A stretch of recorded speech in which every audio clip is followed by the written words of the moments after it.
Yeah. Alright, it's been a while since I've done any recording, so hello. Hi.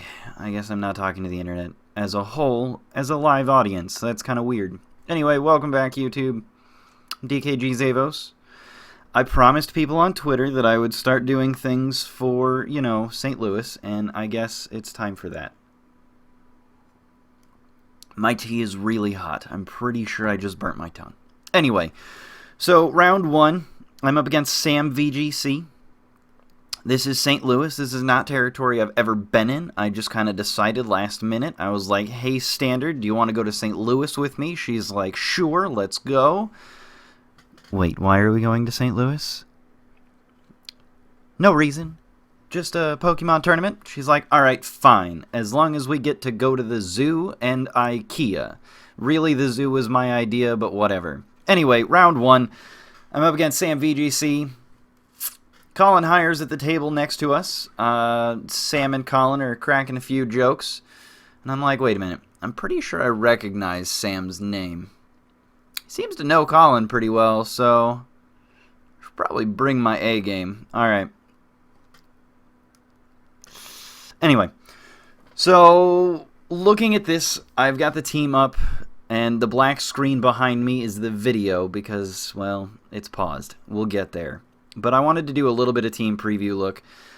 When we look at everything that's here, we've got Double Genie, and I'm kind of expecting that Gengar could be a lead out. Now, at this point, because I don't know, based on team preview, you can assume that it's Mega Ray, because as long as Rayquaza has Dragon Ascent, it's going to be Mega, right? It's got the possibility of being a Mega.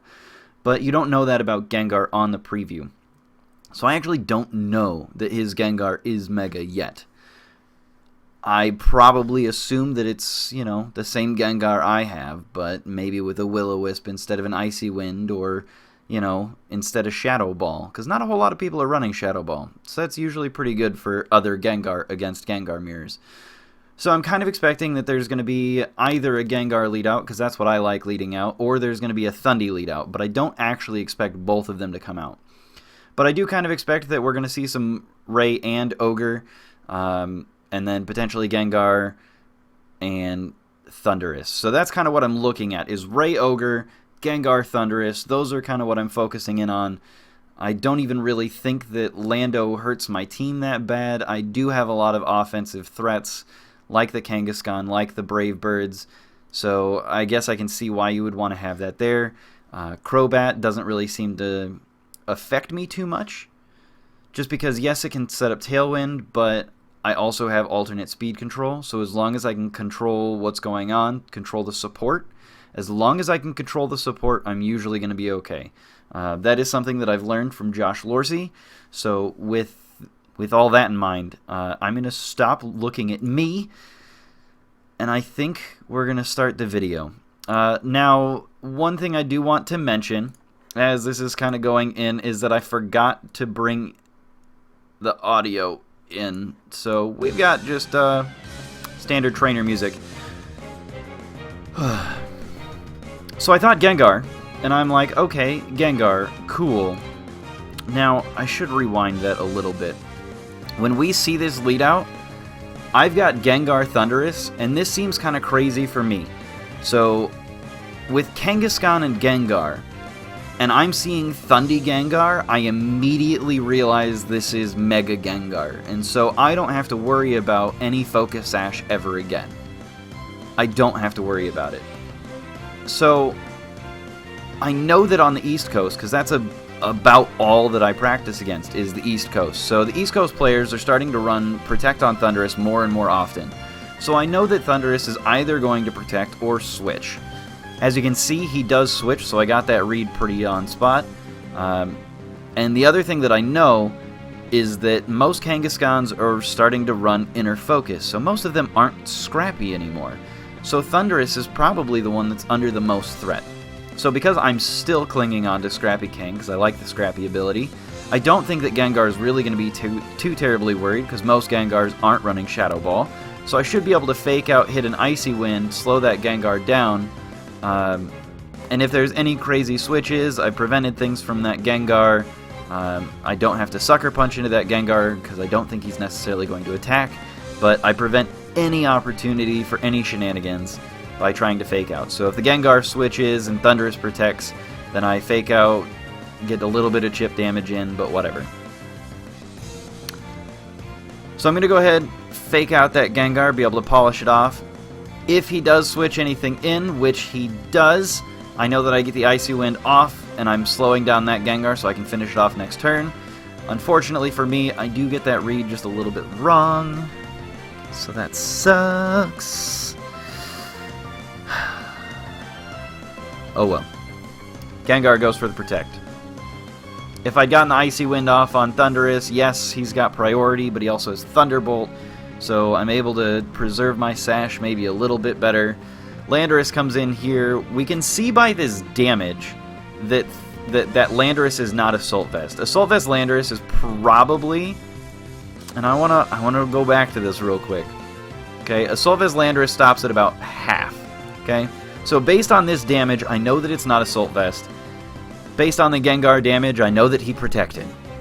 But this Landorus, it's not Assault Vest, so the first thing that comes to mind is, okay, this is probably Scarf.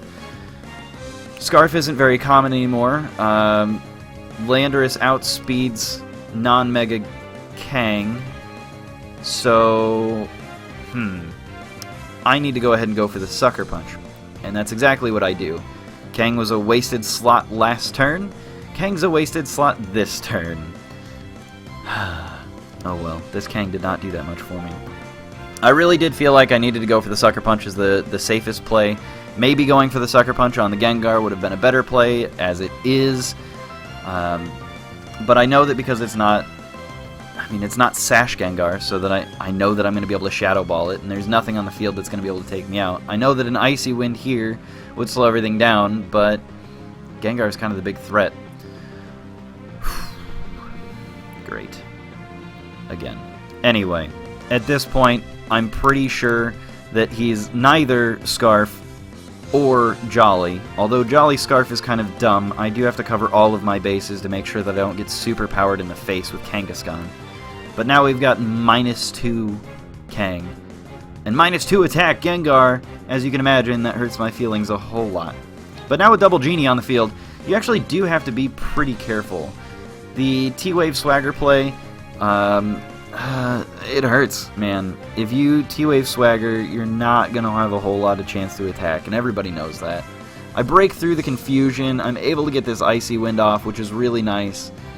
I did want to make sure that I Sucker Punched into Thundurus to make sure that I could preserve my Focus Sash on Gengar if possible, because Rock Slides would hurt, and a Thunderbolt would make sure that it cleared me out. Clearly, I'm doing great with this Kangaskhan right here. It's doing an amazing job for me right here in this match. But that's fine. If we switch out the Kangaskhan, we keep Fake Out pressure. We're going to be able to try and put on some pressure later on. And I've got Icy Winds available with Gengar as long as he doesn't punch himself in the face. I've got the Ice Beam pressure on what we know is a regular Rayquaza, but it still has the potential to Mega, which is why I've got it on the overlay as a Mega. Gengar gets nothing though. All I need is that -1, and I'm able to outspeed it with this Kyogre, and then I can hit it with an Ice Beam. But he probably expects that there was a Scissor coming in, which is why he went for the Overheat. If you're switching anything, I mean, you could get some pretty good damage in on Kyurem. He'd be able to pick up the knockout on Kangaskhan and Scissor, so that Overheat's actually pretty good. Kyogre was the only thing that prevented him from getting real damage in. And you see that Kangaskhan doesn't really do a whole lot. I kind of expected that Rayquaza would protect because Fake Out Ice Beam would take it out. It doesn't protect.